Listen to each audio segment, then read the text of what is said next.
This video diary differs somewhat from previous ones in so much that it deals with some less happy events that we've experienced passing through North Dakota. The first half of North Dakota was absolutely stunning. Vast open plains, bathed in sunshine, very quiet. We had the usual thunderstorms. On one occasion it produced pea-sized hail. Along the way we had our first sighting of American bison. Some people call them buffalo, and obviously far removed from the vast numbers of 60 million just a couple of hundred years ago.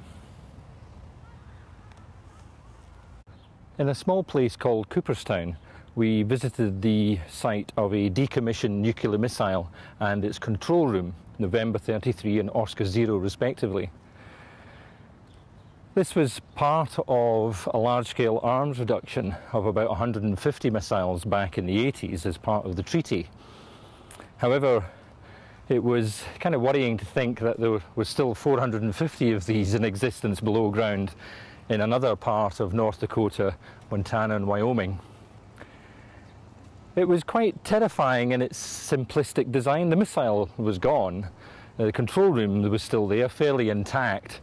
But just the very thought that if any of these were to leave the ground, I mean, each one of those missiles is 500 times more powerful than what landed on Hiroshima.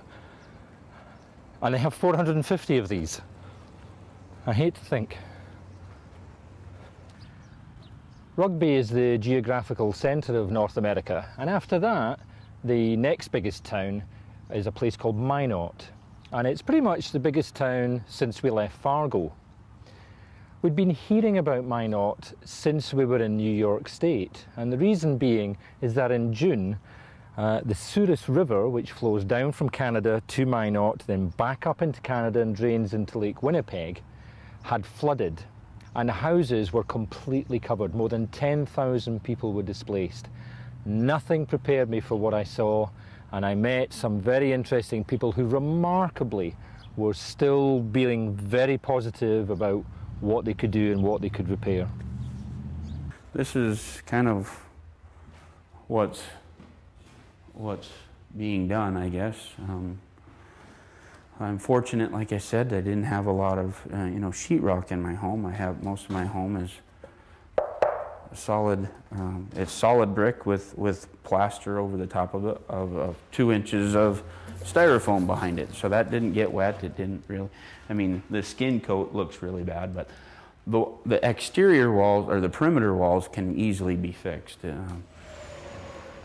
Everything pretty much changed after we passed through the town of Rugby. The traffic started to increase greatly. We were on a kind of 2-lane highway both ways, and the vast majority of that traffic were these large articulated tankers, part of the oil industry, because there's been an enormous oil boom here in the last couple of years. And that's created all sorts of problems, not just for the infrastructure, but for the people that live here as well. And it certainly made things a heck of a lot more dangerous for cyclists. There can be no doubt that this oil boom has been good for the local economy and for the country as a whole. But at what cost to the public amenity? A lot of local people that I've talked to say that their water table's affected, their peace and quiet's affected, and that's it. That's never going to change from that now. I mean, take this park for example. All the way across the United States of America, we've been blessed with the kind generosity of the American people. And in a lot of towns, especially in North Dakota, we've been allowed to camp and stay in the local parks, except for Williston. And the reason is that just a few weeks ago, a whole bunch of migrant workers trashed the place, were urinating in public, and now it's spoilt it for everyone. Now through cyclists have nowhere to stay. And if it wasn't for the kind generosity of people like Faye Moe, who we're staying with, I don't know what cyclists would do, because the distances between towns are quite big.